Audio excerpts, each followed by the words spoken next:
the latest evidence of a declining nation. Questions raised about where the U.S. goes from there. It sent a real shiver down the spines of many politicians.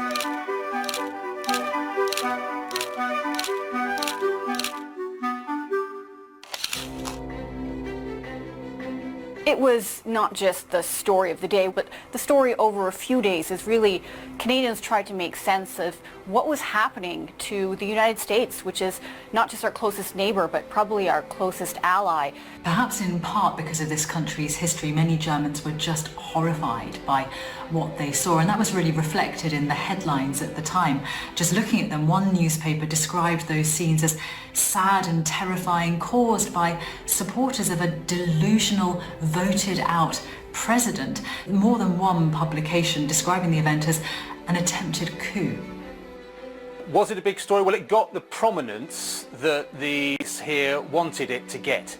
And the tone of that coverage essentially was, look, this is the latest evidence of a declining nation.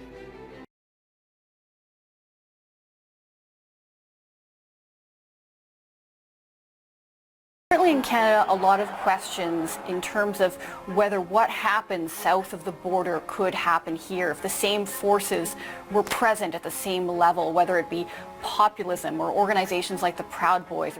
All of a sudden, Germany realised that tucked away on social media, the far right and conspiracy theories actually do wield considerable influence. And it sent a real shiver down the spines of many politicians, not least because a few months earlier, people protesting against COVID restrictions, some of them from the far right, had tried to storm the Bundestag, the German parliament. Some of the state-controlled media here talking about the double standards of America's democracy, and they draw parallels with what was happening on the streets of Hong Kong a year earlier. So basically what they were saying was, on the one hand, the US and others supported those protesters in Hong Kong who wanted more democracy, more freedom, and yet on the other hand, when it happens in DC, it's a riot. President Trump wasn't popular in Germany, and all of this confirmed what many people, particularly in political circles, had long feared, that his open disdain for democratic institutions could lead to this kind of chaos. There are genuine questions raised about where the U.S. goes from there. In terms of U.S. democracy, now I would say there's certainly a lot more attention being paid to the mechanisms of U.S. democracy. Obviously, there are countless numbers of people here who aspire to what the US has, and it was seen as a national tragedy. But in terms of state-controlled media and the narrative there, well, that was, look, this is what happens. This is the latest evidence of a declining nation.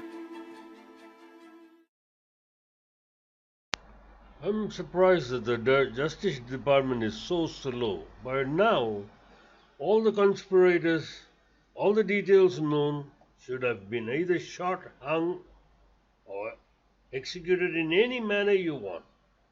And that is a reasonable thing to do so as to protect democracy.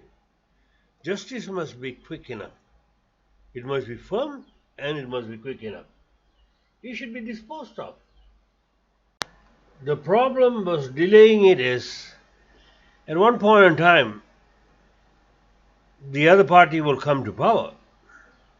And there is the Republicans, and then they might end up squashing all this.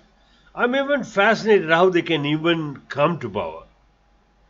You know, the very fact that in spite of all his nonsense, he got 70 million votes as opposed to 80 million votes for Biden.